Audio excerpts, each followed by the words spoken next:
singular, my estate and interest, rights, claim, title and advantages of, and in the said orange, together with all its juice, rind, pulp and seeds, and all rights and advantages, with full power to bite, cut, freeze, and otherwise eat the same or give the same away with or without the pulp, juice, rind and seeds, anything herein before or herein after, or in any deed or deeds, instruments of whatsoever nature or kind, to the contrary in any wise notwithstanding. Then he got 100 marks in contract law. This is the way we continue to draft contracts even today. It is very unfortunate that if there is one pioneer in drafting one form of contract, let it be biotech or some kind of new technology, then all of us have the advantage of cut and paste. We have, whether we take LIC policy or not, we take the C&P policy, that is cut and paste policy. It is simply cut and pasted irrespective of whether those clauses really apply to our situation or not. This is how we have been trained to apply old tools in this new era of growing science and technology. Are we well equipped is a question that we should ask ourselves. In 1998, in a meeting of the American Academy of Advanced Sciences, Associate Justice Stephen Breyer of the US Supreme Court observed as follows. He said, "The law increasingly requires access to sound science because society is becoming more dependent for its well-being on scientifically complex technology. This technology underlies legal issues of importance to all of us." In the light of this increasingly complex litigation, questions have now been raised about the ability of judges or juries to make reasoned decisions.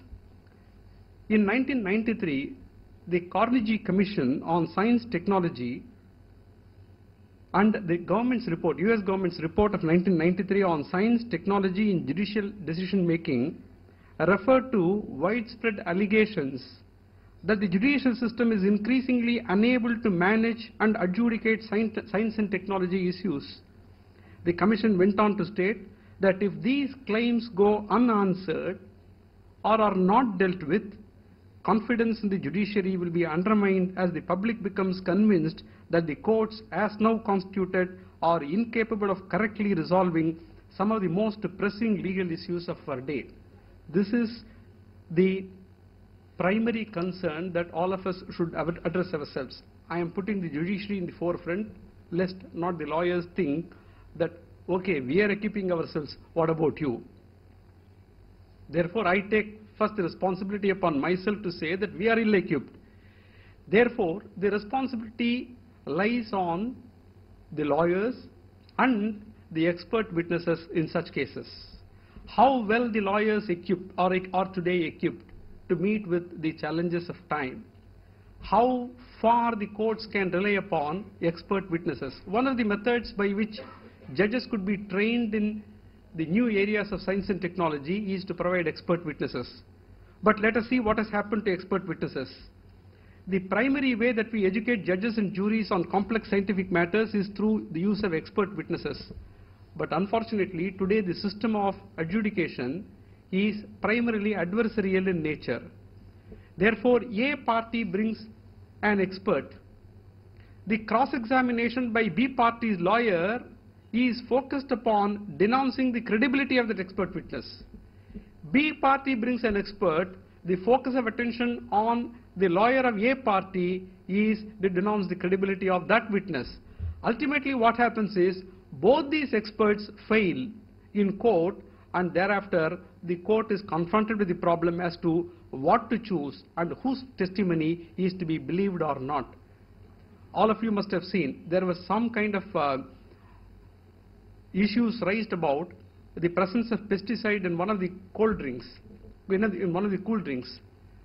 You must have seen the debate that went on in the television. Both parties were able to produce expert witnesses to say that this drink did not contain pesticides. One set of witnesses said it contained. Ultimately, for whom will you provide the judgment? This is where we will have to evolve new technology as to how we disseminate the evidence given by the experts and how we find out which experts' evidence is to be accepted and which is not to be accepted. Fortunately, insofar as America is concerned, the American Bar Association, there is very little contribution from our bar associations.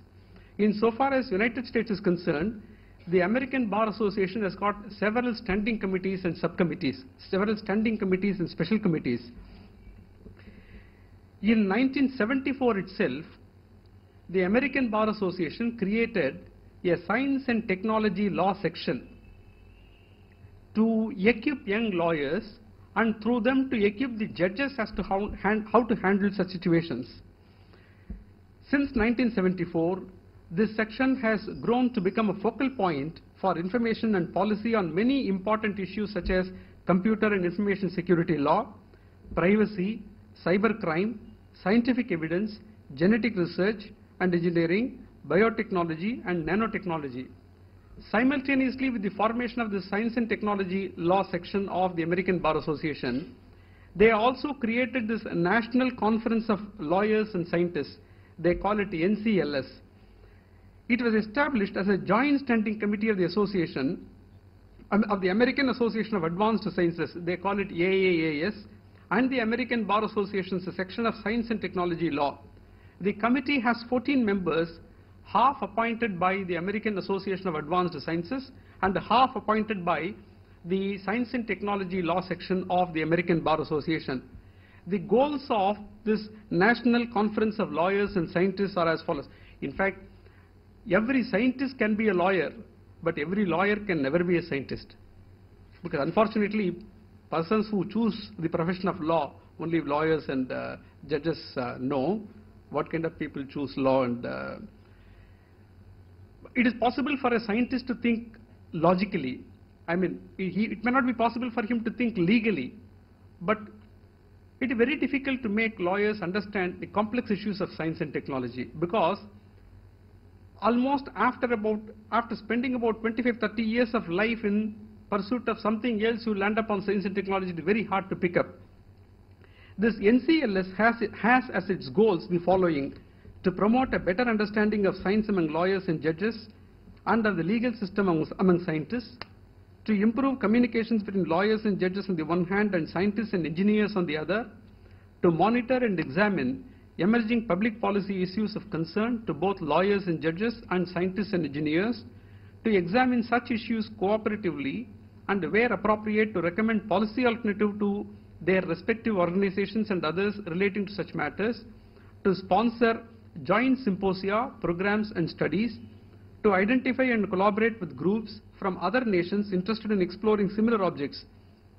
Throughout history, this NCLS has been at the leading edge of exploring issues at the interface of science and law. Through workshops, symposia and conferences and studies, NCLS's efforts have touched on many of the most controversial and complex issues in rapidly changing legal and scientific environment. For example, in 2006, NCLS sponsored a series of judicial education seminars on